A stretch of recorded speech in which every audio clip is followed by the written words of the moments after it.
are talking about this because it is so front and center and it is impacting every one of us. You'll hear from the speakers today, along with myself, who probably start nearly every day with a call about a positive COVID case. So COVID is here, it's impacting dealers directly. And so that's why we're going to talk about it. But before we do that, let me just remind everybody that and take the opportunity to thank Spectrum Reach as a sponsor of the Bagels with Bieber series. Spectrum has a new contact person in our area. Derek Orff is his name. His contact information will be available. It's not on the slide at the moment, as I thought it would be, but we'd like to welcome Derek, and there it is. So we look forward to working with Derek and meeting him, and going forward, he will be our contact. So thank you again to Spectrum Reach. Next up is, as you know, it's that time of year where the association is usually handing out those big bags with our logo on it. Dealers fill them up with coats to give to the needy. And because of the pandemic, we are unable this year to deliver the bags and pick up, get those calls where you're calling, get these coats out of here. We're not able to do that this year, but we have a different program where you can turn the sale of your cars into coats by pledging $20 per sale into a coat, or you can make a donation directly, a flat dollar amount directly. So if you're interested in still participating in this great program, please reach out to Jennifer here at the association. She'll get you hooked up. We have all kinds of marketing material that she'll send over to you to get that done. As a follow-up to that, I just want to mention dues renewal notices went out. If you haven't yet sent it back, please, again, we want to keep everybody on board and keep the benefits available to everybody in your dealership and on your staff. So please send that back. And if you have any questions about the invoices, or if you didn't get it, again, please reach out to Jennifer and she will get you all hooked up with your membership renewal. On to today's program. As you know, it's a very topical issue. We just talked about some of the things that are going on, and we are very pleased to have back with us Craig Downey with KPA, not a CPA. He's from KPA with their Environmental Health and Safety Unit. Jim McGrath and Rebecca Kimura are also here from Putney, Twombly, Hall, and Herson. All of them have been extremely helpful to the association and to your dealerships throughout this pandemic, really offering great guidance and best practices as we go through that. They will do that the same. They'll do the same today. Craig is going to talk about what's going on with OSHA, their requirements they are enforcing. And while the enforcement has not necessarily been directly related to what's going on in dealerships, in some cases it has. The enforcement has been targeted primarily to nursing homes right now. There is an expectation that that will expand, and there are other agencies enforcing more locally. Jim and Rebecca are going to talk about what's going on with employees during in the dealership and issues related to that, from whether you need a doctor's note to have an employee come back, and understanding what to do when an employee is exposed or if they test positive. So I will once again be monitoring your questions. I can't see the chat box. So please, if you have a question, please put that into the Q&A box. I will interrupt the speakers as they're on a particular topic if we have questions. We do anticipate that this program will run more than an hour. We prepared for that. We put it out that it would be that long. So at some point, if we get to 12:30 though, we will be cutting this off. And if we haven't gotten to your question by then, we will follow up. So with that, I'd like to get the program started. I'm going to turn it over to Craig to talk about what's going on with OSHA and other enforcement. Craig? Yeah, thank you. Can you hear me okay? Yes, we can. So yeah, I'll be talking today about this. You mentioned OSHA compliance and COVID-19 and how it applies to some best practices. If you go to the next slide there, I'll be moving pretty fast because we have a lot of information to cover. So if you haven't heard of KPA, we've been doing this for 30 plus years. We did 40,000 on-site visits just last year. So we've seen a lot. We work with a lot of big groups, as you can see on the list there. The left-hand side, those are all different customers, and on the right-hand side, those are different feet on the ground. So we've been doing this a while, doing primarily, if you go to the next slide, safety, OSHA, EPA, DOT, but also HR and F&I compliance. Go ahead and go to the next So the 4 areas, I always talk about the main areas of an effective compliance program: documentation, training, and auditing, and then fixing the things that you find. So it could be written, we're talking about, you got to have a plan for that. You got to have a written plan in place when it comes to all different OSHA compliance issues. But then the big thing that I'm seeing when I talk to dealerships, well, first of all, in the documentation, is they've got a plan, but maybe it's not customized for them. So it actually has to be customized for you. You can't just have some boilerplate program. But then training, I found a lot of dealers can't prove that they've actually trained their people on COVID-19 prevention. And that's a big deal. You want to make sure that you can, and it's got to be effective training. You want it to actually influence behavior. So, and then auditing, you want to make sure you're checking on all this stuff, and then the things that you find, you got to fix it. Go to the next slide. So some areas that are concerning to the auto industry, you got regulation, litigation, and reputation, and they rhyme, right? So regulations, the OSHA stuff out there that's required, but litigation, you're going to get wrapped up into a lawsuit on this. But most importantly, it's reputation. I'll show you some examples of ways that you do not want to end up in the news regarding COVID-19, right? And then if it does happen, you want to be able to say, look, we did all the right things. And most people, I found most dealers are, except for what I find is the training side of it, and then maybe the written plan. So we'll emphasize that quite a bit. Talking about the vaccine, I just looked up an article. It's gonna be a long time before the regular average dealership employee is vaccinated. You know, it could be as late as May or June or later, is what they're saying. So they're going to get after the healthcare workers and the first responders and the teachers. We're last. So, we're all singing and dancing in the streets because there's a vaccine. Well, guess what? You're going to be dealing with this for at least 6 months or maybe even beyond. And it's still going to be a hazard out there that you have to train on. OSHA can cite a lot of different requirements on this, whether it's the general duty clause, the recording and reporting of injuries side regulation, whether it's toxic and hazardous substances, and personal protective equipment. So they have a wide variety of regulations that they can cite when it comes to COVID-19. So, and this is an example of an actual dealership on the right-hand side there getting a letter from OSHA on October 7th. They received it and they said, get back to us on October 9th. You got 2 days. So we've heard from them that they're saying that we are prioritizing COVID-19 responses, and we're going to make it a very high priority. And this is a good example. So it's an allegation, right, that you're not doing enough, you're not wearing masks. They're going to want to see a written plan that's customized. They're going to see training records, auditing records. They're going to want to see all that stuff, and you got 2 days to cough it up. So you can't wait till the last minute when it comes to this stuff. And again, it's the right thing to do, as you'll see. You want effective training. So before you go on, let me just interrupt for 1 second. We have heard here at the association from some regulators regarding they have received complaints from employees in dealerships who are citing just this issue. Now, employees who believe that they are working in an unsafe environment have the right to complain, and they can complain to a number of places, OSHA just being one of them. There are local departments of labor. The Department of Health has an anonymous hotline, I believe, and there are a number of others, the Department of Health, all of those places. There's local versions, state versions, and then there's a federal level. So there's multiple layers, and employees are taking advantage of it. They are aware of it. So again, we can't stress enough, the importance of the theme today is having your safety plan and using it and making sure it is being followed so that your employees feel safe, and they should be safe. Go ahead, Craig, sorry. No, absolutely. You go to the next slide.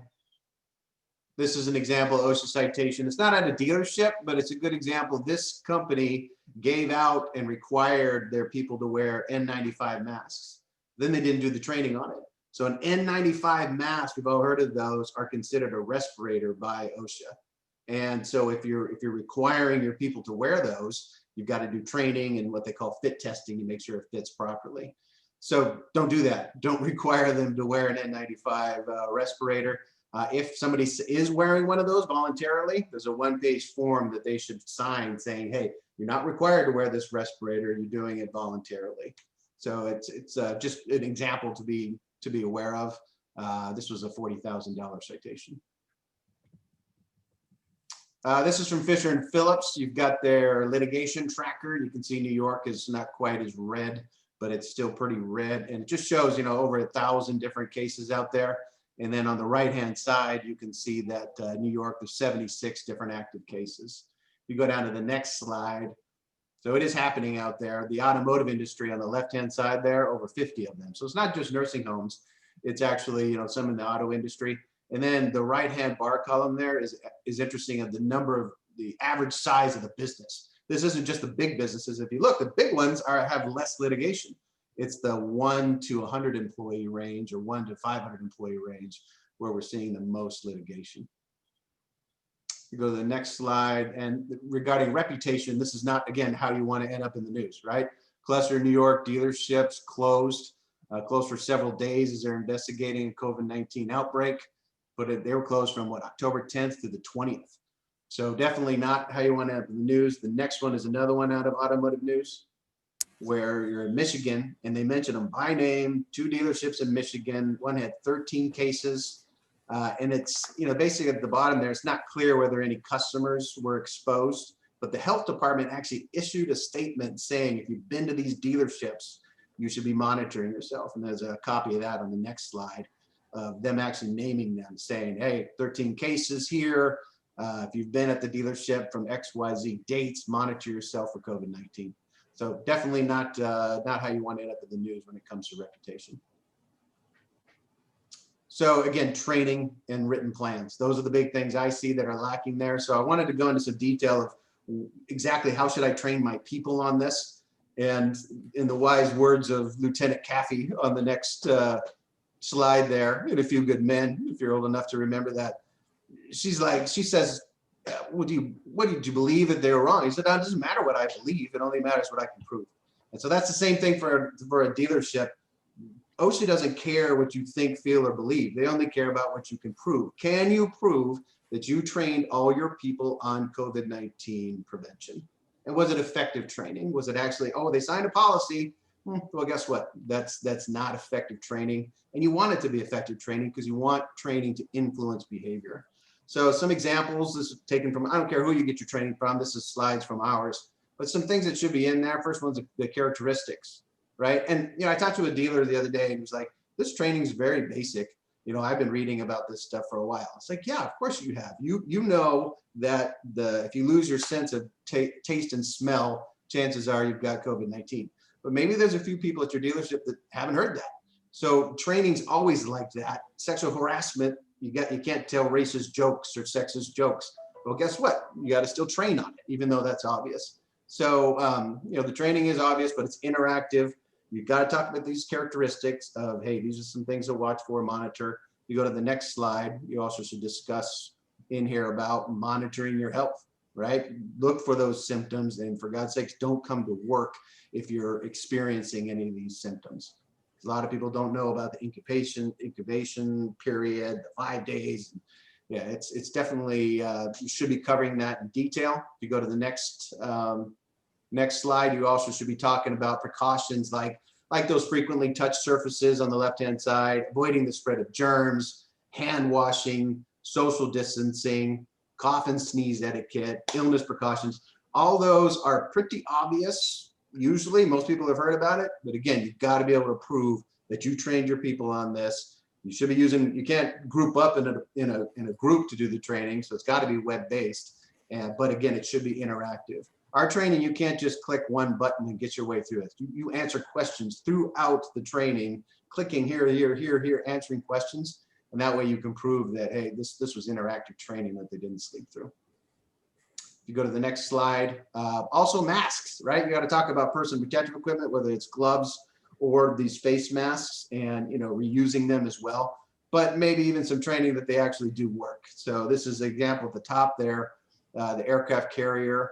They basically showed and did a study that the people that use precautions like wearing masks, social distancing, had a lower infection rate than the people that didn't, 70% reduction. Also, we had the the hairstylist that worked with 139 of their clients while being symptomatic and having COVID-19. They interviewed 67 of them. None of them actually came down with it, and they were all wearing masks. So emphasizing that to your people, for the people that think it's a hoax and masks don't work. Also, you've got to be able to train your people on the levels of risk and the procedures to reduce those risks, right? Talk about temperature checks, talk about delivery best practices. But this pyramid's been around forever, but most dealership employees are probably in the low to medium risk side of this. F&I people might be a little bit higher because you're sitting in a room with somebody for a long period of time where they have to sign all this different paperwork. You go to the next slide. This template, right? And I circled the fact that it's a template and you have to actually customize it for your business. But you should know, the association put this out. It is a specific document. It's worth, I think you've heard about it over and over, but you go to the next slide. It's got to be customized for you. There's stuff in there on physical distancing, right? Emphasizing that. You go to the next slide. So don't forget, this thing came out, what, in March, I think, Sue, or April. You should know about it. It's got stuff in there on personal protective equipment, hygiene and cleaning are emphasized in here. You go to the next slide.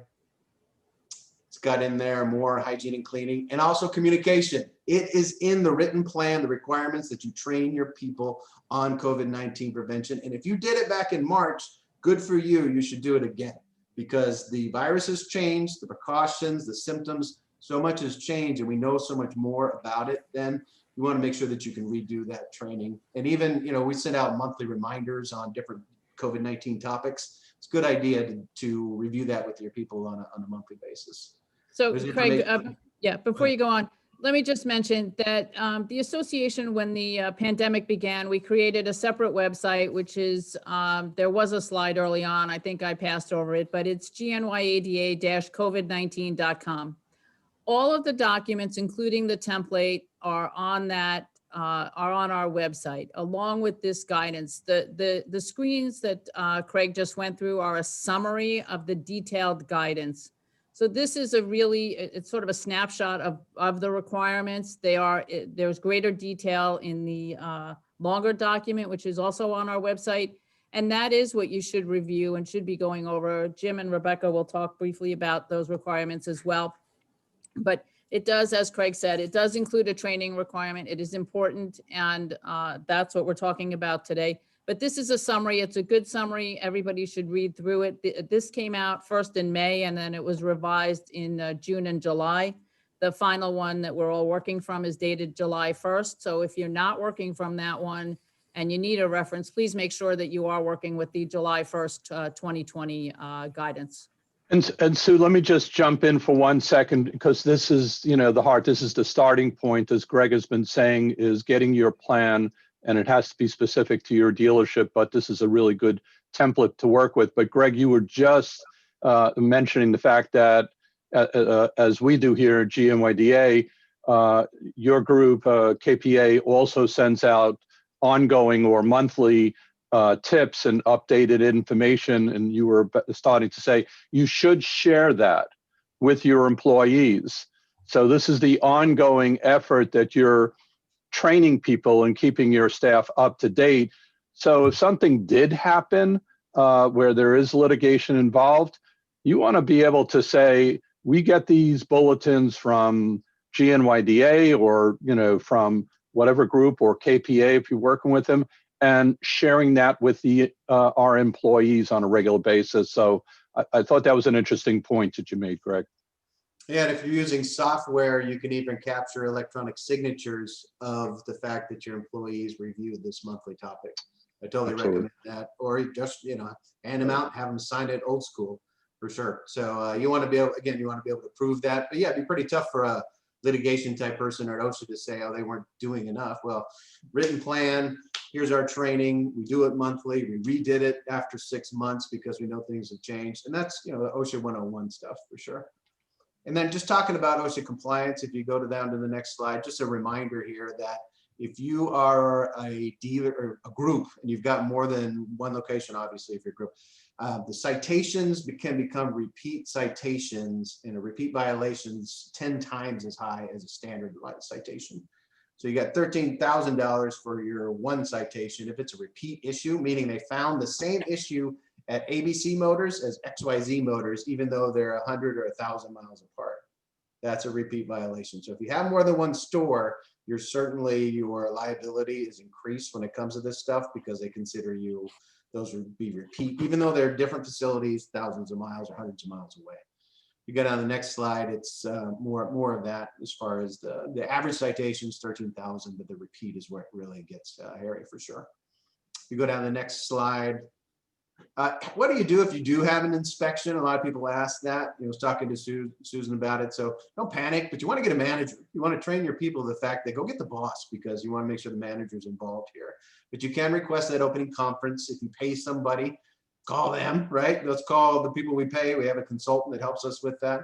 Find out what they want to see and then show them that thing. So if they say, I want to see training records, well, let me go get you some training records, and you show it to them. So, get very specific about what they want and then show them that. And if you can fix it, do it on the spot. Like if, you have a broken eye wash station, well, let's mark it out of order and try and say, hey, we're going to get that fixed right away. So if there's something you want to demonstrate effort, and that's one way to do it. And you can ask for an closing conference where you can discuss, what are my typical violations, or what am I looking at? And then when am I going to hear back from you? Because it can take them a while to get back to you on a regulatory issue. Greg, let me just add on that. The word I emphasize is cooperate. Mm-hmm. I think it's a mistake for dealers, any employer, to run to your lawyer simply because an OSHA investigator has darkened your door. You should be cooperative, you should be polite, you should assist in any way you can in the investigation. What I would say is OSHA investigators, inspectors are people too. And if you give them a hard time, they're going to give you a hard time. So I encourage everyone to cooperate with the inspection. For sure, yeah. We had a California dealer that they, told the OSHA guy to get lost, or it could have been the EPA, but he was a regulatory guy, and he said, okay, and he came back with a court order, and then they actually got their dumpster, took it to a warehouse, dumped it out, and went through it, looking for, hey, this isn't supposed to be in here, illegal stuff. Ruined their day for sure because of this general manager told them to get lost. Right, and there are, in fact, there can be criminal violations of some of these things, so it's not something to take lightly. And as I said, the lawyering up is, in my opinion, not a great idea. Yeah, and effort goes a long way. They realize that. The people that say, look, if you can demonstrate effort, that we try, they like that. They're like, all right, you're actually trying on this stuff. You may not know all the different rules, but you've got an effort. And again, documentation, training, and auditing, that's a way to show effort. These are the top 5 OSHA violations for dealers. Hazard communication is #1, year in and year out, always has been, because it's ways to communicate hazards to your employees. There's lots of different hazards, not just COVID-19. Respiratory protection, if you've got a collision center, if you got a forklift, that's in the top 5. Wiring or electrical issues, and then lockout, tag out. So those are the big ones the dealers see. And also people ask, why me? Why am I inspected today? Well, one of the main reasons is the employee complaint. That's the #1 way to get an inspection, but also that could be a regional emphasis on a particular topic, and then you're just the unlucky one that they come to see. So bad accidents or employee complaints, those are your typical ways to get inspected for sure. Also reporting, right? Basically a reminder that this changed, and if somebody's hospitalized, you've got to report that within 8 hours for an injury that they sustained at work. And we'll talk about how that applies to COVID-19. And also fatality's got to be reported within 8 hours. And that includes, it's just a sales guy had a heart attack on the showroom floor. That's tragic, but you do have to report that, even though he could have had that anywhere, right? An injury where somebody's hospitalized and admitted, not just going to for first aid, getting stitches and leaving. If they're admitted to the hospital, you got to report that too within 24 hours. And that can oftentimes trigger an inspection as well. If you go to the next slide, COVID-19 could be one of those. Again, if they're hospitalized and you can prove they got it at work. That's kind of the hard thing to prove, is did they actually get COVID-19 at work? And then if they're hospitalized, that is something that has to be reported and fall into that criteria. Right, and in my experience, at least so far, that has not been an issue where there's a claim, an OSHA type claim that someone caught this at work, because God knows, where it was transmitted. But that is, as Craig just said, technically you're exposed there. Yeah. You go to the next slide too, don't forget about your OSHA 300 logs. Oh, there's different ways to actually report to OSHA, whether it's their website or via phone. You go to the next slide, it's the OSHA 300 log, I think. Yeah, basically, this is your form. Dealers used to be exempt from this. It summarizes, there's 3 different forms, one that's got a ton of detail, one a little bit less detail, and one just a high-level summary. So the 300A has to be posted for all to see from February, for 3 months after February. Well, the 301 has a lot of detail and the other one less. But this is something that an OSHA guy would look for if they came in. If you're using accident tracking software of some sort, it should be generating this OSHA 300, these logs for you. And again, they have to be posted, the summary, not the one with all the names on it, basically a summary of the types of accidents and the number from February 1st to the end of April. So that'll be coming up around the corner. And if you have a union in your shop, there's a requirement that you share the information with the collective bargaining representative. Also, some people say, do I have to send this OSHA 300 log to them? And probably not, unless you've got over 250 employees. Or if you've been notified by OSHA that, yeah, you're unlucky, we're just picking you and you have to actually submit it. So most dealerships don't have to actually submit it yet to them. Just a question, Greg, when you say that the 300A has to be posted, is there a particular location that that's supposed to be? Or could it be, on the back of a, closet door? I mean, where does this need to be posted? Good question. They just say in conspicuous locations. So much like your facility layout map, you want to have that where everybody can actually see it. So most of the time people put it up in like a break room. But yeah, it's a little ambiguous. It just says posted. But yeah, you couldn't slap it inside the closet and they'd say, people can't really get in there and actually see it. I have to tell my OSHA story about a client who called me saying, there's an OSHA guy downstairs. He wants to do an inspection and I don't have my signage up. And I said, well, that's a problem. You really need it. This client, who I will not name, it was not a car dealer, by the way, went to the office next to his, grabbed their sign and put it up on the wall. And the OSHA inspector was none the wiser. I do not recommend that as a way of complying with OSHA. And this was a good 25 years ago. But thankfully, the client told me that after he had done it. And he got away with it. Better late than never, I guess.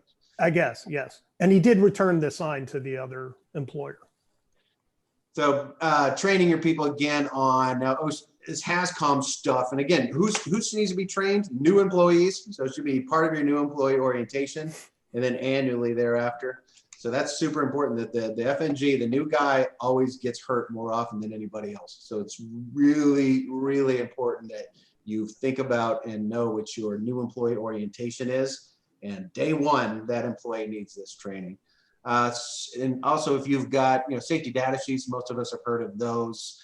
What about these chemicals that you've brought in for sanitization or disinfecting for COVID-19? They should be on your chemical inventory. You should be able to get access to any safety data sheet with less than 5 minutes, and that includes all of your employees. So grab some new guy that just got on the job. This FNG comes in on the job, day one, he or she's supposed to know exactly how to get to an SDS in less than 5 minutes.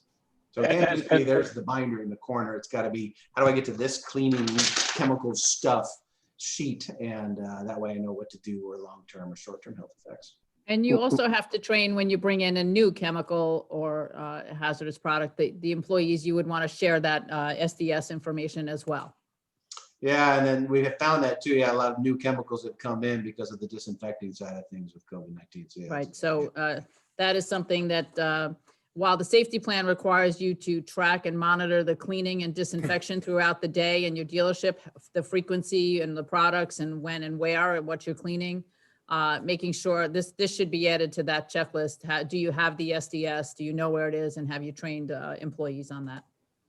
Yeah, a lot of people don't know too, there's a kill factor on that disinfectant too that you put on the actual surface. It might say keep it on there for 15 or 30 seconds to kill the virus.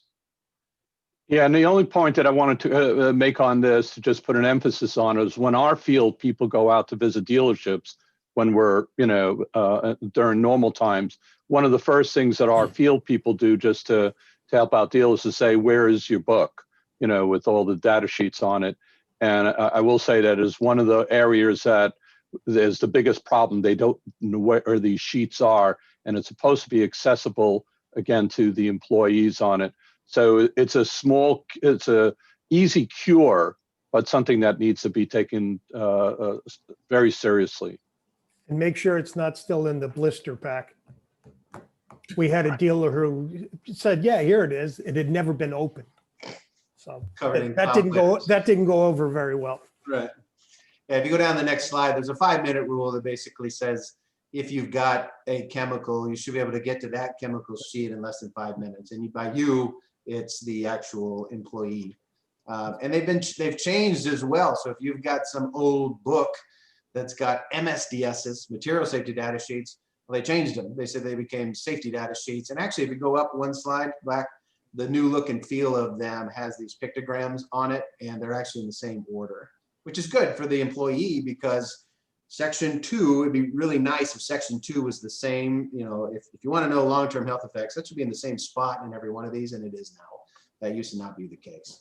So you got to have a written plan that has all these talks about all the hazards in the facility, flammables, combustibles, compressed gases, how to read one of these SDSs. You got to train your people on it as well. Go to the next slide there. So yeah, 5-minute rule. And then hazard communication training is required annually and upon deployment. So the new guy comes in, got to get training on this stuff, should be interactive. You want to make sure it's effective. And then by the way, have them do their sexual harassment training too at the same time. Have them do their red flags and customer information security training. If your people are coming in to take training, they should be getting all that stuff in the same spot. That's the best practice anyway. Craig, let me just interrupt and throw a question to Sue and to Mark. Do we have any sense of the way our members do OSHA training in terms of doing it themselves or using outside consultants like Craig? Years and years ago, and this is many years ago, we actually did that. The law firm training in this area is very uncommon, but do we have a sense of that? Well, I think the world is changing dramatically because there's more and more requirements that are coming on, and to keep track of it is difficult for an employer. So you have 50, 100 or more employees, and each one of them, whatever their responsibility are, is supposed to have certain training, sexual harassment training across the board. Sure. Maybe people working with hazardous materials is different on it. That's why services like, this is not a commercial for KPA, but we know the group for a long time. They have really put together an automated package that a dealer principal can take a look at and look at it as, total, employees and see who still hasn't taken the proper training. There are others too that are out there on it, but dealers should, I think your point is well taken, need to really take a look at how you're going about it. Are you going to try to do this in-house with your management? And we know how much work everybody has on their plates there, or to go out and really find a group like KPA that has something that can be instituted with an automated system that works a lot better. So it's something to take a look at. This is not a commercial that Greg is doing for KPA, and not for us on it, but I think dealers really need to take a look at a solution that works best for them. Agreed. Yeah, there are lots of different solutions out there for sure. And whether it's your insurance company, that's fine. I mean, you want to make sure it's effective, and it's good training too. I've seen some pretty bad web-based training where it's like, hey, just read this stuff and then done. That's not effective training. Maybe kind of compliant, but it's not really doing a good job of affecting behavior. And that's what you want. So before you go on, Craig, I want to just interrupt and address some of the questions that came in. Going back to the slide about inspectors coming into a dealership, and that is an issue that we've heard from a number of our New York City dealers, especially. There has been some enforcement in other areas, but New York City has been especially dedicating a number of staff from multiple agencies. So like people who deal with apartment buildings, for goodness sake, are inspecting on COVID compliance. It's not only the Department of Health, and it's not only the Department of Consumer Affairs. Unfortunately, when it comes to training that we're talking about, these inspectors have not all been trained on the rules specifically. So for instance, in some cases, they are demanding a log of temperature checks. They want to see a working thermometer, and they want to see records like that. The safety plan and the guidance from the state of New York does not require temperature checks. It doesn't mean you can't take temperatures, you can, but these inspectors should not be demanding that. We have reached out to the Department of Consumer Affairs and asked for additional training, and we were told that that did go out. I think also from the Department of Health, the New York City version of the Department of Health. And our understanding was that that had been done. If we have asked all of our dealers who are visited by an inspector to get a business card, ask for the identification, and find out specifically what they are asking for and or what they believe is a violation, and to send that to us so that we can follow up. So if anybody's continuing to get those kind of inspections, as Craig had in his advice, your receptionist should be trained to get a manager to deal with the inspectors and then deal with that question. So if you can do that, but temperature checks definitely don't need to be done. Through the employee relations plan, we have a right to know hazard communication program. That does remain effective. It does not include COVID training. So dealers should, as Craig mentioned, updating on your SDS training specifically. And since OSHA does recognize COVID as a hazard, you should keep in mind that in terms of the general duty clause, you do have the right, and that goes back to masks, face coverings, as they should be called, face coverings, and training on those, and making sure that the proper PPE for the proper task. And that is something to be evaluated in each dealership as you go through each department, what needs to be done. So I just wanted to address those. Some of the other questions that came up are that Jim and Rebecca will get to are dealers were declared as essential businesses, and how will that impact both the vaccine distribution? I don't know that we can predict that at this moment, but as an essential business and essential employees, we'll talk about when Jim and Rebecca start their presentation. So Craig, thank you very much. That was really helpful. And I think the best takeaway from that is a reminder to train on the safety plan and make sure that it is in place in your dealership. So Jim, I'm going to turn it over to you. And there's also a checklist here. So if you do want the KPA version of that, yes, you'll see a link to that in there. And You're right. We should mention that. This is a fabulous document that KPA has put together in state by state. I recommend that everybody take a look at this. You can print it off and you can share it, but it's a very helpful checklist that KPA has provided to all of the attendees today. So you're right, Craig. Thanks for pointing that out. I appreciate it. And Jim, let's get going on. Sue, before Jim gets started, I just want to go back to your earlier statement, Jim, that about the idea of not lawyering up. So, by the way, does that mean that your firm is going to become a not-for-profit organization and you're going to give all your services for free? Yes. Just need a clarification. Yes, I'm going to become a stand-up comedian rather than a lawyer and starve. No, but I just think it's a mistake.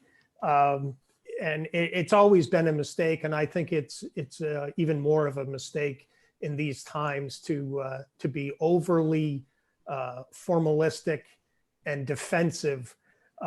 As Craig said, they're willing to work with you. They really are. And certainly at the beginning of the pandemic, these inspectors, for the most part, were very sympathetic.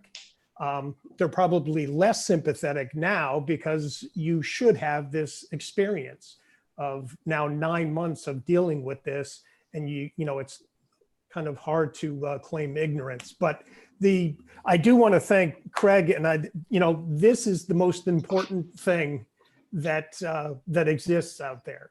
They work.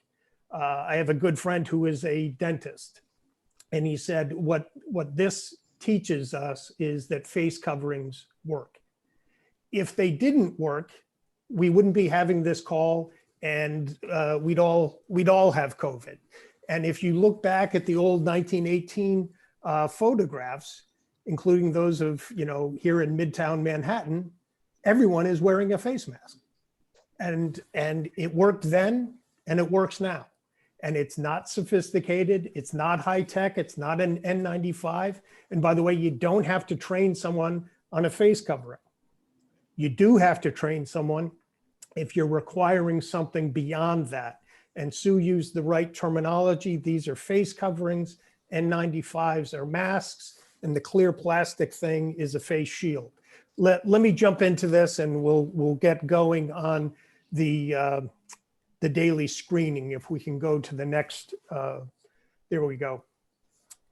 As Craig said, you have to have a daily or a safety plan. That's that we have the template, and you're supposed to be asking these questions each and every day. You don't have to be doing the temperature monitoring, and you're asking whether or not people have had COVID symptoms within the last 14 days. Have they tested positive? Have they been in contact?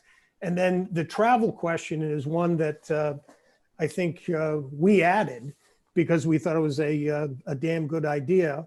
And I stick by that. I don't know that it is actually required to ask about the travel.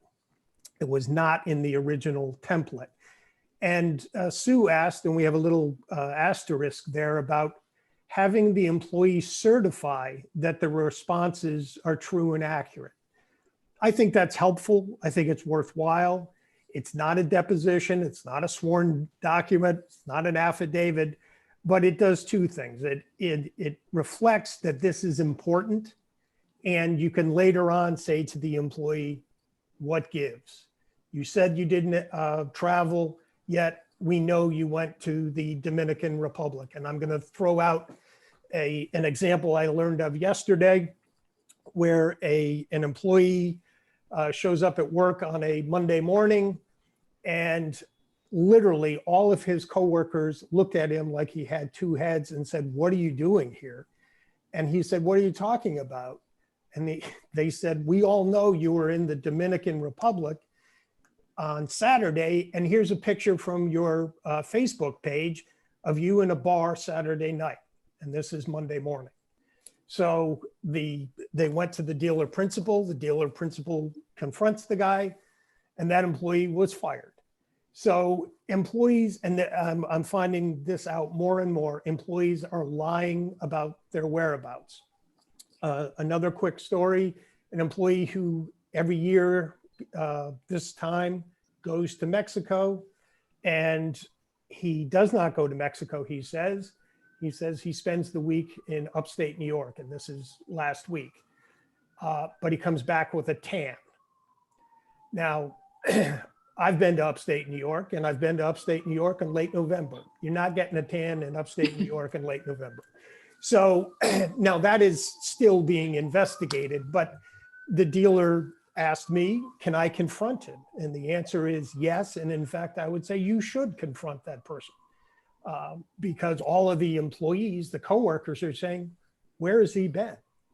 And they hear these horror stories about travel overseas, and it's either the hotspot travel itself or being on an airplane. And I'm not here to badmouth airplanes, but that's the last place I would want to be cooped up with 88 of my closest friends on a small single aisle jet someplace. So let's go to the next slide. But before you go on, Yeah. Jim, let me just say on this slide, it's not only answering truthfully about travel, it's answering truthfully about symptoms and exposure as well. Correct.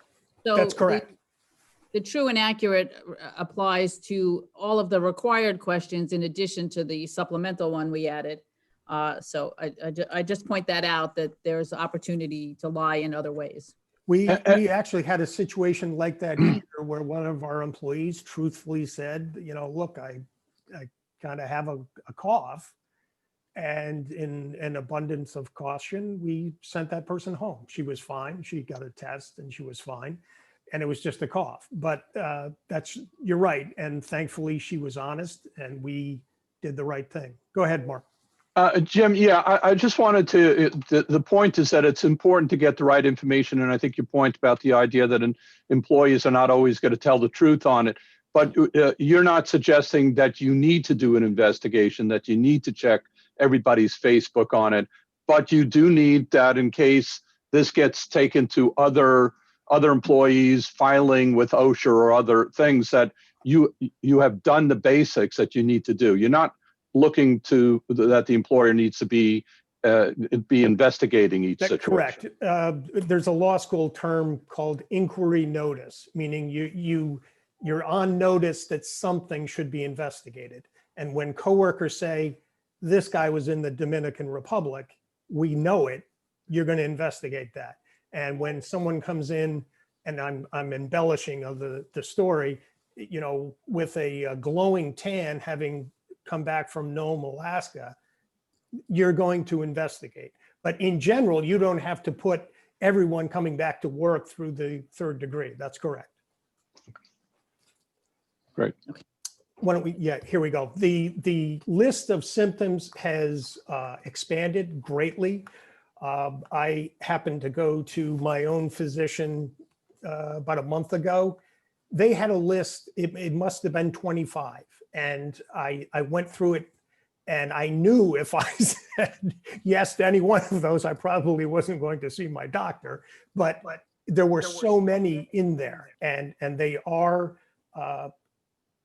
expansive, and they're increasing. The biggest one obviously is taste and smell, but the other ones, the headache, the temperature, and the generalized fatigue are probably the most common. Next slide, please.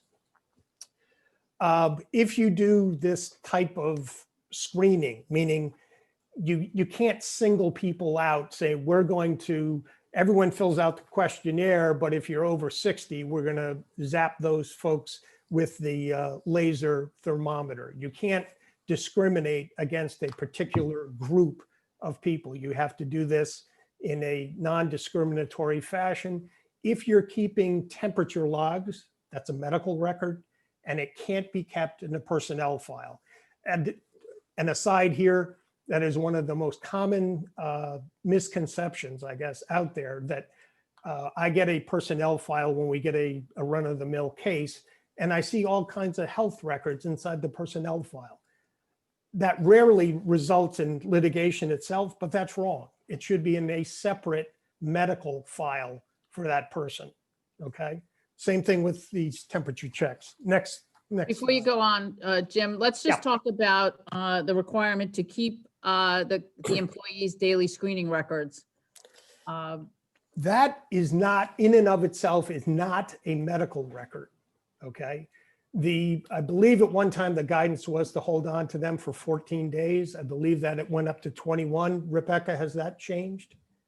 No, well, you don't need to hold on to, if it just says, I don't have it's not even, I don't have a fever. If you check negative to any of the things, you're not really disclosing any medical information. So there's really no need to have a specific time period to hold on to it, except for your own records and to show it to somebody if they come to inspect your area. I think the practice, at least, and I've seen this from other advisors out there, is to keep it for 3 weeks or so.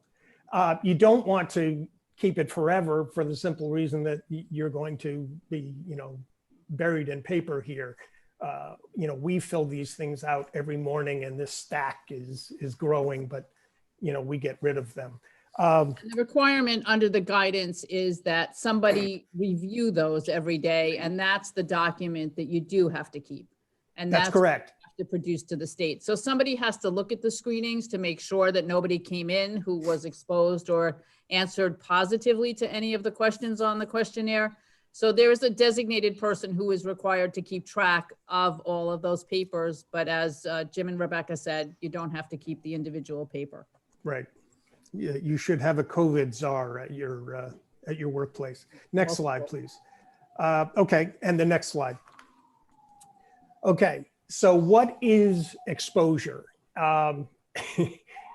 This is changed over time, and there are different definitions depending upon whether you're following CDC guidelines. And I should point out, CDC guidelines are just that. They're not law. They're not even technically regulations. They are guidelines. You should follow them. But what you really have to follow are New York State rules. But where there's a difference between what the CDC says and New York State says, you go with the one that is the most restrictive or the most safety sensitive. And this is going to become important later on as we talk. But an exposure, someone was within 6 feet of an infected person for a cumulative period of 15 minutes or more over a 24-hour period, starting from 2 days before the onset of the illness. It used to be 15 minutes, and they didn't take it on a cumulative basis. Now it is, so if you do 5 minutes here, 5 minutes there, and 5 minutes later on, within a 24-hour period, that is considered to be an exposure. New York State, and I'll get to that in a second, is only 10 minutes. So what are you going to do? You're going to comply with the 10-minute rule, okay? But New York State says 10 minutes, and it doesn't talk about 10 minutes here, or a couple of minutes here, a couple of minutes there. It talks about 10 minutes. So, and this is, you know, although it's confusing, it really hasn't been a problem for dealers. What dealers have done and what I've told them is, if you think there's been exposure, treat them as if they've been exposed. And you err on the side of caution. It's the right thing to do. It's the safest thing to do. It may be expensive in the short run because you have to send the person home and they have to quarantine, but it's better to have that one person sitting at home than your entire service department or your entire back office. So it's just frankly common sense that you're going to err on the side of caution. And I have found that most dealers have taken that position without even consulting me. Why don't we, there's the New York State Department of Health rule, within 6 feet for at least 10 minutes, again, starting from 48 hours, 2 days before the onset of the illness. So I would say you're going to use the 10-minute rule. We always talk about the 5-minute rule when, you know, you drop something on the floor. Well, this is the 10-minute rule. That's a 5-second rule. Oh, I thought it was 5 minutes. Oh, I'm sorry, Sue. That explains my health problems over the years. Okay, there we go. Let me just, I have to move my own face here because I'm covering up my slides. Dealers collect documentation that employee was positive. It is not necessary that you do that. It's not necessary for paid leave benefits under state or federal law. The results themselves are medical information, which then have to be treated on a confidential basis. And this is the big one, and Craig can chime in here. Exposure records are OSHA records, or they have to be retained for 30 years.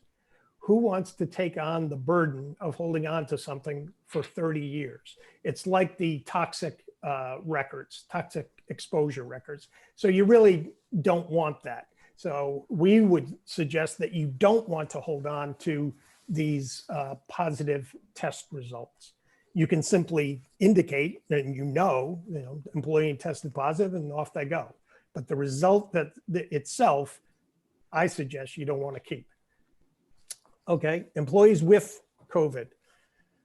And this is going to overlap a little bit, I think, with what Craig said. You close the area where the person was suspected or confirmed to have COVID. I've had this call, dealers have done this. They've done it in the shop. They've done it in the parts department. They've closed the area, and then you air it out, open the doors, open the windows, and let whatever hostile viruses are in there dissipate. You then wait 24 hours to clean and disinfect.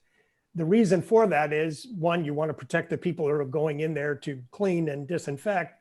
And you really don't, you want literally the things to drop, the droplets to settle onto the workspaces.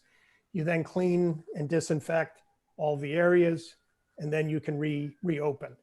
Again, and this is where outside experts come into play. many dealers, including very small dealers, have told me that they have used outside agencies to be doing this. I don't know if it's ServPro, I don't know if they're the ones doing it, but whoever's selling and servicing these fogging machines, I think, is making a fortune because they're everywhere, and dealers are using them in their service areas and in their office areas. Next slide. I'm going to put in our plug again to visit the GNYADA website, where we have a great deal of information about cleaning products and disinfecting products. So it's gnyada-covid19.com. It is accessible to everybody. It is not, no password is required. Go ahead, Jim. This is one of those really complicated charts that Rebecca made, and I don't understand, so I have to defer to her. This is intended to tell you how to deal with someone coming back from work after a quarantine or isolation. And this is like in law school, you have to read the footnotes. You have to look at where these isolate for 10 days or 14 days. I'm going to explain this with the next slide. So why don't we move to that? This changed literally this morning. And both Sue and I got calls already from dealers saying, hey, the CDC just changed its rules. Well, it did. There's now a 10-day quarantine without testing. So we're talking about people who have been exposed and don't have symptoms. They know they've been exposed, but they're not experiencing any symptoms. Under the CDC guidelines, you would only do a 10-day quarantine without testing. Or you could do a 7-day quarantine after receiving a negative test result. That is still not the rule in New York. And I was saying to Sue, I don't see New York changing this, particularly when, as Mark said, we're on the crest, I think, of the second wave. And if you listen to Dr. Fauci, he expects by the third week in December, it's going to be even higher because of all the people who visited family members and friends over Thanksgiving. So if anything, these numbers are going to increase. And I don't see New York reducing the quarantine period, but it could. And then the CDC still endorses the 14-day if you want to reduce economic hardship. Again, I'm going to move my screen. Next slide, please. When you learn of a positive COVID employee, notify the state and local health department. Initially, this was panic time. I can remember the calls in late March and in April.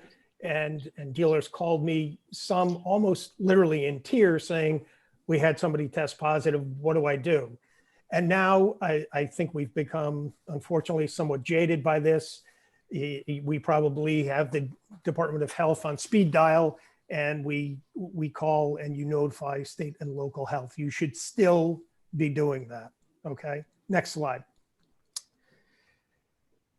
Can or should a dealer ask for documentation before an employee returns to work? The answer is yes, but we all have to recognize that it is not the easiest thing to get a doctor's note right now. This was true also in March and April when it first hit, and we used our standard rules. Well, give us a doctor's note. You couldn't get in to see a doctor at that time. You could, and some doctors weren't even literally seeing patients in their offices because of the health hazard to them and their colleagues. So just be sensitive that it may not be as easy as you think to get a doctor's note in a timely fashion. But you can, and I would suggest that you do want to get the documentation, the doctor's note. Employees can require that employees test negative for COVID. And again, I would think you would want to do that, but you don't want to make it the practice for everything. For example, someone is on vacation but hasn't gone anywhere. Are you going to insist that that person take a COVID test? You could. are you going to insist when the isolation period or the incubation period doesn't necessarily jive with the length of that they've been out? So you could get some false negative reports, but you can in fact require, and I know many employers are doing that. Next slide, please. This part is where the younger and smarter Rebecca takes over and tells you all about leave. And Rebecca can't hear this, but there is some kind of Midtown fire crisis going on right now. I don't know if you can all hear the sirens, but go right ahead. Thanks, Jim. Yeah, this next section discusses the types of leaves that are available to employees if they have COVID or may have been exposed to COVID. And the first two that we're going to discuss are the COVID-related leaves, which are leaves that you can only take for COVID-related reasons. The first is the Federal Families First Coronavirus Response Act, or FFCRA, and the other is the New York State COVID-19 paid sick leave. And these are leaves that are in addition to any leave, any PTO or other company provided leave that you may have. So you have to provide these in addition. They're not to be used in lieu of. So if an employee is eligible for leave under either the FFCRA or the state COVID leave laws, they have to be allowed to use this leave. They can't be required to use other accrued leave instead. So if you have an employee who's on the state COVID leave, that provides benefits up to their full regular hourly rate. So you don't have to supplement with anything else. They can only just be on the state COVID leave.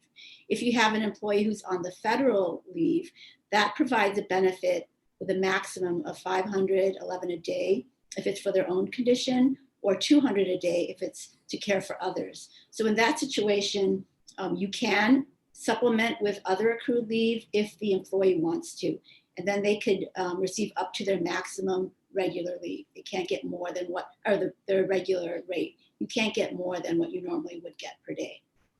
So that's the only time that you can supplement with other leave. Okay, so this is just Rebecca, just a question, I guess, and I know we've addressed that someplace, but if somebody's on a commission salary on it and it's not a flat salary or an hourly salary, how do you deal with that? That is a complicated response. It's different for the federal leave and the state leave. I believe the federal leave is based on a 6-month average, and you would include all compensation, all enumeration, so the commissions would be included. The state leave, I believe, is what you normally would get. So if you were working that day, how much would you normally get that day? And again, it would include commissions and what you would normally receive. So it's not like vacation pay where you would just get a flat rate. Right. Right. But Okay, I think it's you can't go wrong. At least this is what we've been telling dealers. If you use the federal standard, even for the state calculation, you may be paying more than you perhaps have to, but using the 6-month average of their total compensation, you're in compliance with both. Okay. Okay, so under the federal COVID emergency leave, it only applies to employers with less than 500 employees. So if you're a larger employer, the FFCRA does not apply to you. And the problem with the FFCRA leave is it's only available until the end of this year. So there is no FFCRA relief available for next year, but I believe that it's in the works and there may be something available for next year, but for now, it's only available to the end of the year. Were you gonna say something, Jim? Yeah, no, go right ahead. So there's two components to the Federal Coronavirus Relief Act. One is the sick leave portion, which can only be taken for if you are under a mandatory or precautionary order of quarantine or isolation, or if you've been advised by a healthcare provider to self-quarantine. So that could include a doctor's note. It doesn't have to be an official order of quarantine. You can also take the sick leave if you're experiencing symptoms of COVID and you want to get a COVID test or you want to see your doctor. It's also available if you're caring for somebody else who has COVID and they have to isolate or quarantine. Also for childcare, if your child's school is closed for COVID-related reasons, or if the child care provider is not available due to COVID. You gonna say something, Jim? Yes, it just explain how the travel advisories are not orders of quarantine and how that impacts this. Sure. So one of the people, well, I guess the question is a travel advisory a mandatory order of quarantine or isolation? It's not. And I've actually called the Department of Health and asked about that because it's written as if it is, because there are penalties if you don't comply, but in fact, it's not an order, but they have said that you can obtain one if you want. So it's not in and of itself an order, and you can't get FFCRA leave if you are at home after you've voluntarily traveled to a non-contiguous state. Yeah, but you can possibly get one. Right. So let me just stop you there. So somebody actually thought about this, and this is a good idea, because if you voluntarily go, in my example, somebody goes off and goes to Six Flags or something and decides to go out of state on their vacation and then has to quarantine because they violated this travel requirement, you don't want to reward that person with benefits. Now, there is a workaround, which is if the employee gets a order of quarantine from the local health official, then they will be entitled to benefits. So the smart, and some would say cynical, employees would do the travel and then come back and then ask for the local Department of Health for the order of quarantine, and that way they actually get their benefits. We don't like to publicize that fact because we don't want to endorse that type of behavior, but that is what can happen.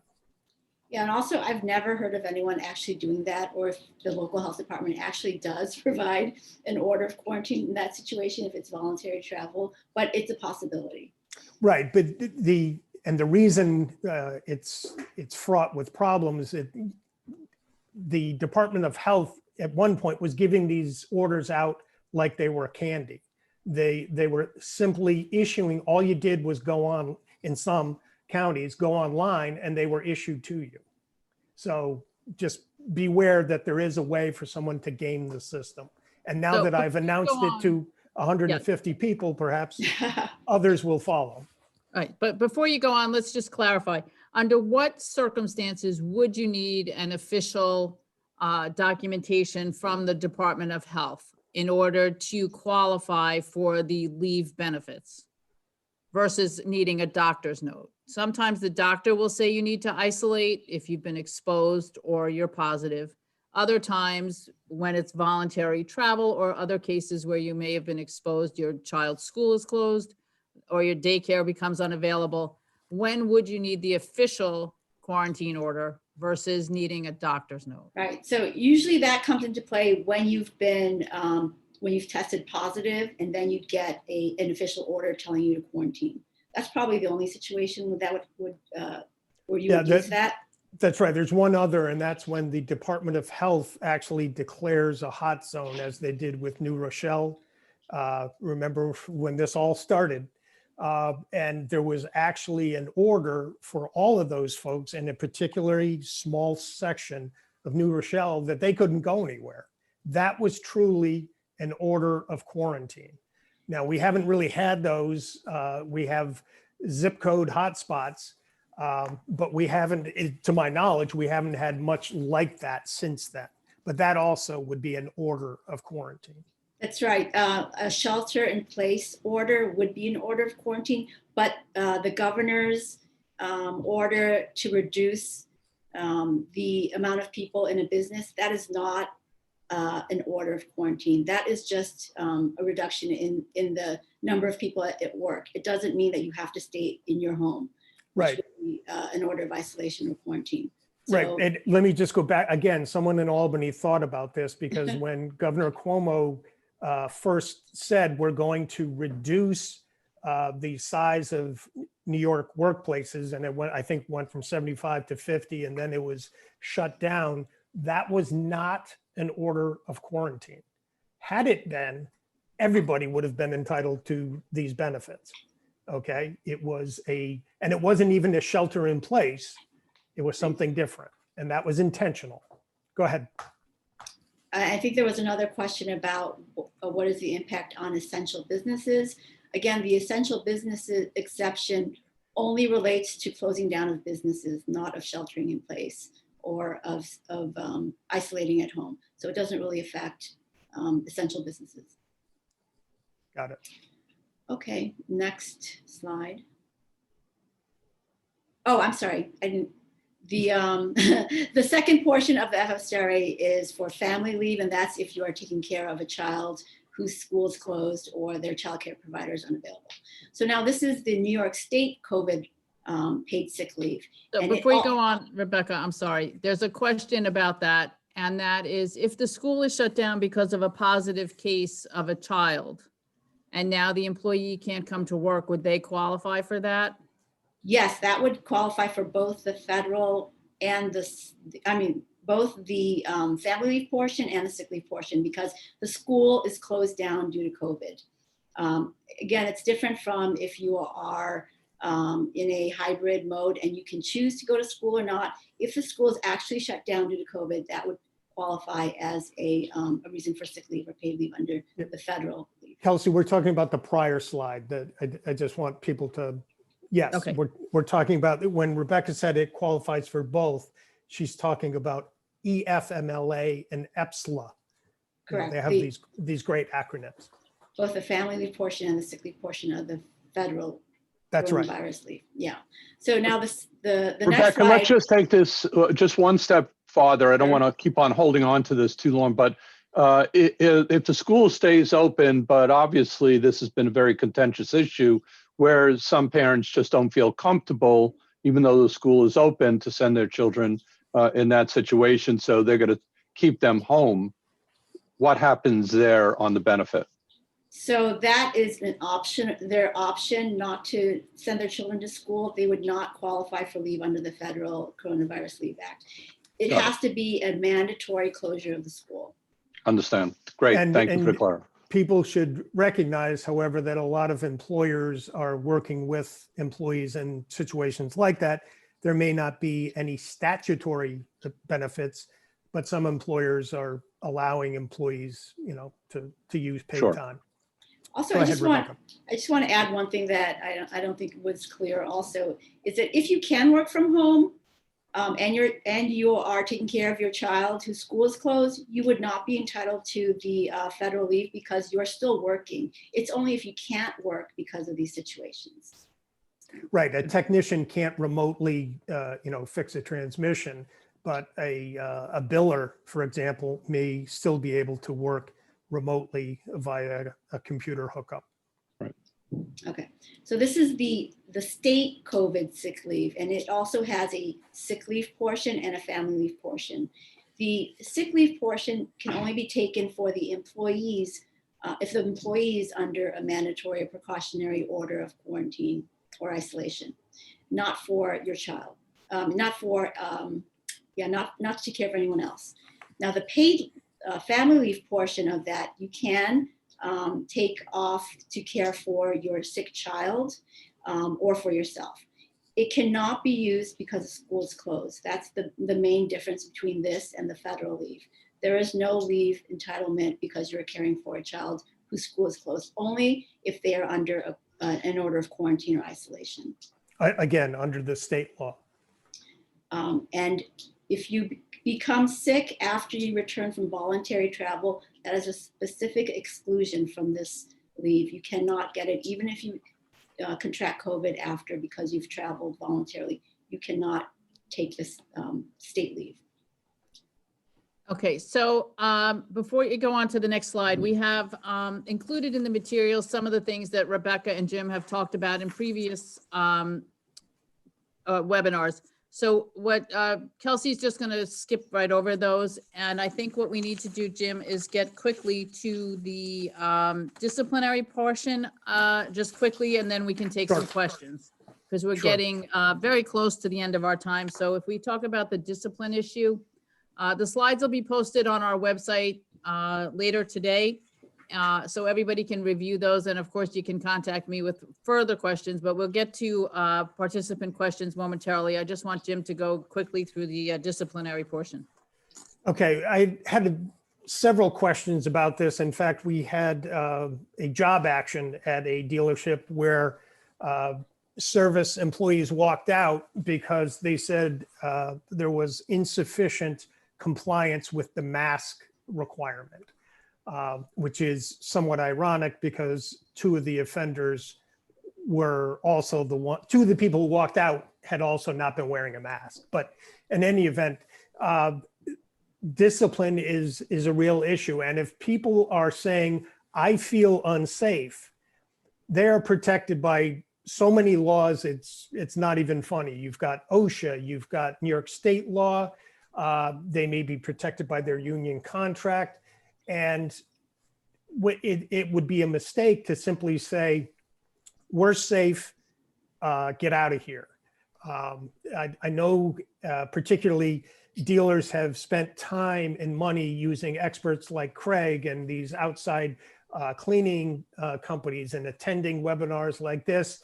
And they say, I run the cleanest, best shop on Long Island, and this guy is telling me I'm not safe. I'm going to fire him. Mistake.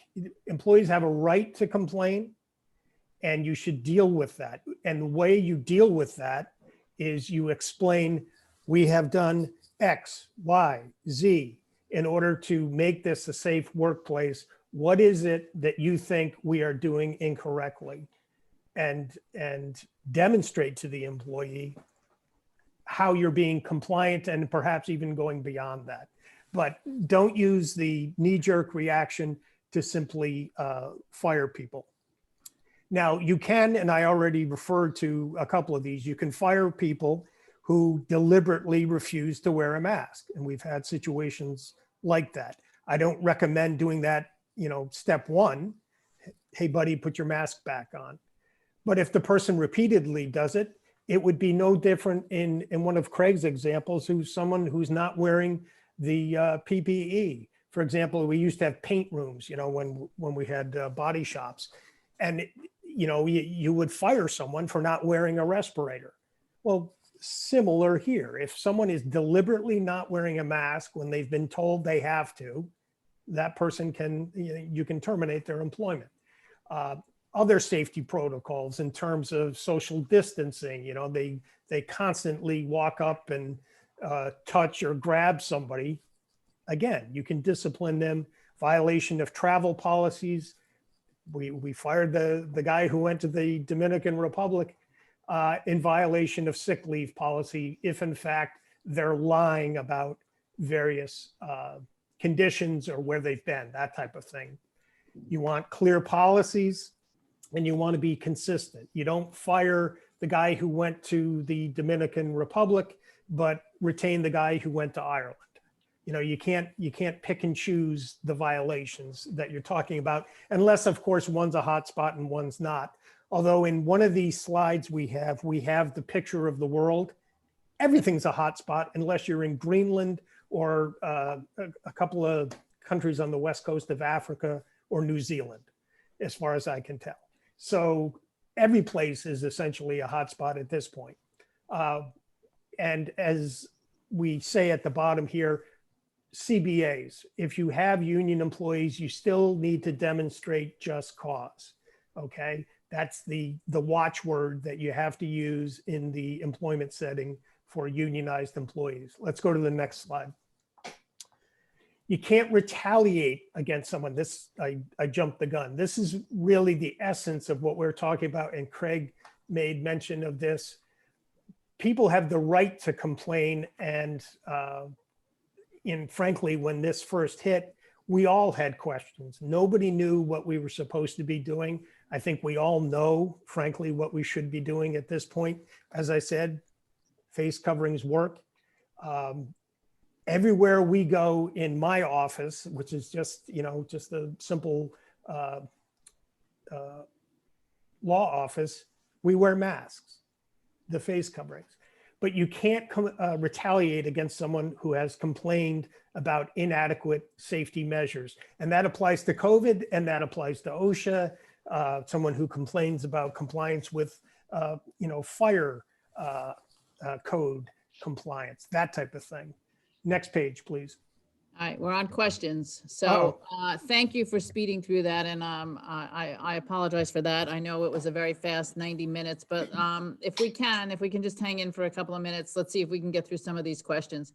So one of the questions is, what happens when somebody is contacted that they tested positive and spent some time in a delivery, let's say, but everybody's wearing a mask?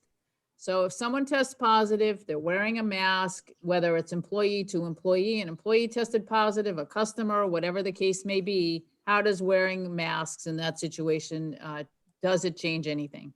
It actually doesn't. That's a great question, but both the CDC and New York State have said the exposure definitions don't change whether or not someone has a mask on or not.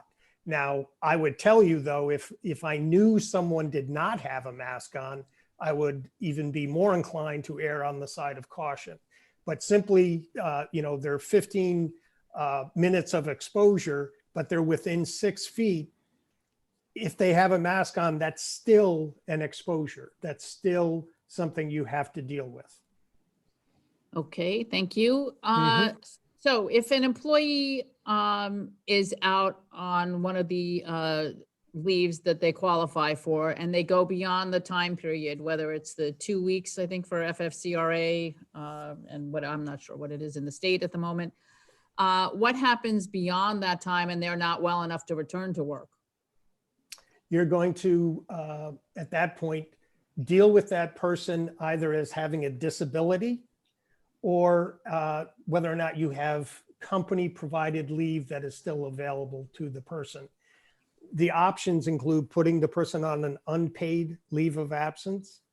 Obviously, if they're not working and there are no statutory benefits available and there's no longer any company provided leave, you don't have to pay the person. I would not recommend simply summarily firing the person. And here's why. In addition to the COVID problem, COVID also causes long-term problems, respiratory problems, memory problems. There have been kidney problems, all types of things. And that person may now have a disability. Your obligation under the disability laws, state and federal, is to deal with or recommend a reasonable accommodation. And that could include additional time off. So don't just drop the hammer, on day 15. Also, I would add that that's probably a more rare situation, and I think you want to have leave policies that will encourage people to stay out if they're not feeling well, and not to have them rush back and expose the rest Agreed. of the people. Agreed. Would they then since these are specific COVID related leaves, can you then switch over to FMLA or state PFL in addition to whatever accrued PTO exists? They certainly could, assuming they can get supporting documentation to get FMLA, which is unpaid, or to get PFL, which is paid. That requires some documentation. And remember, the PFL is administered by your short-term disability carrier, and your carrier is going to follow up to see if that person is in fact ill. Okay, so that makes sense. Now let's just talk about something that we did talk about yesterday, and that is the available coronavirus leave, whether it's state or federal. If an employee goes out on that, can the dealer require the employee to use accrued paid time off before they use FFCRA or emergency sick or paid family leave? No, you have to allow them to use the COVID leave first. Right. And, Okay. and also it's only available to the end of the year, the federal one. So if they don't use it now, then they may not get a chance.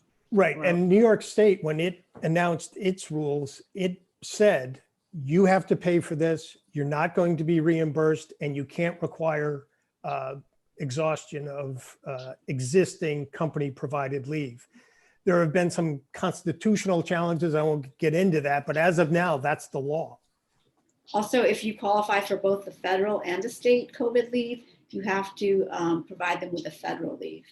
And it's in your interest too, because you get a tax break for that. That's right. Right. So, and is there a tax credit for any of the New York based leave? Do No. you know? No, there is No. As of this writing, no. Okay. Well, and it looks like there are changes coming. So I think I do want to answer Go ahead. one question. You asked about essential workers and whether or not, your technicians are going to be first in line as essential workers. I doubt it. It's going to go to healthcare, first responders, and what the world thinks are essential to dealing with the crisis, not essential for keeping workplaces active. So okay. they may go ahead of you and me, but they aren't going to be first in line by any stretch. No, but in terms of returning to work for an exposed case, the Department of Health does have guidelines for essential workers, and dealerships were declared by ESD to be essential workers. We've been on the list. Obviously, the repair shops were on the list first. Correct. Sales came on later on with certain restrictions, some of which remain in place. And now that we have these color zones, the goal is really to keep everybody safe and avoid getting into a red zone where some of those early restrictions may come back. So that is the goal. I think we really covered the topic today of safety in the dealership and stressed the importance of that. It is complicated and it is confusing and ever evolving. So keeping up with the changes, I'm really grateful to all of you, to Craig and Jim and Rebecca, for keeping up and sharing the good information with our members. Training, as Craig talked about today, is critical. Knowing the safety plan, sharing that with your members, distributing it, making sure it's available, posted in the right place conspicuously, and reviewing it is going to be very important. Before we sign off and get to the, what's the thing at the end? The survey at the end, the word went right out of my head. Mark, I see you're back. Did you have some closing comments? Well, I think when you lose, the word survey, then we have to actually monitor. You may have to go on quarantine. So no, I think there was a tremendous program, and I thank everybody on the panel for this.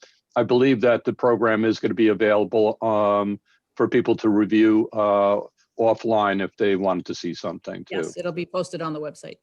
Great. Wonderful. All right. Well, Thank you all, and happy holidays to everyone out there. Well, wait, before you go, let's just talk about what's coming up next week. So another hot topic next week is federal tax issues, which includes, of course, the PPP loan. There's some new forms out about that. NADA, as you know, has been talking about LIFO updates with both the Department of Treasury and perhaps with Congress. So Paul Dorsey will be here from NADA to talk about that next week. So with that, wait for the survey to load so that you can review the program and we can talk about what we're going to do going forward. Thank you, everybody, for sticking with us. And again, thank you to all the panelists for another great program. See everybody next week. Thanks. Be safe. Bye-bye. Bye-bye.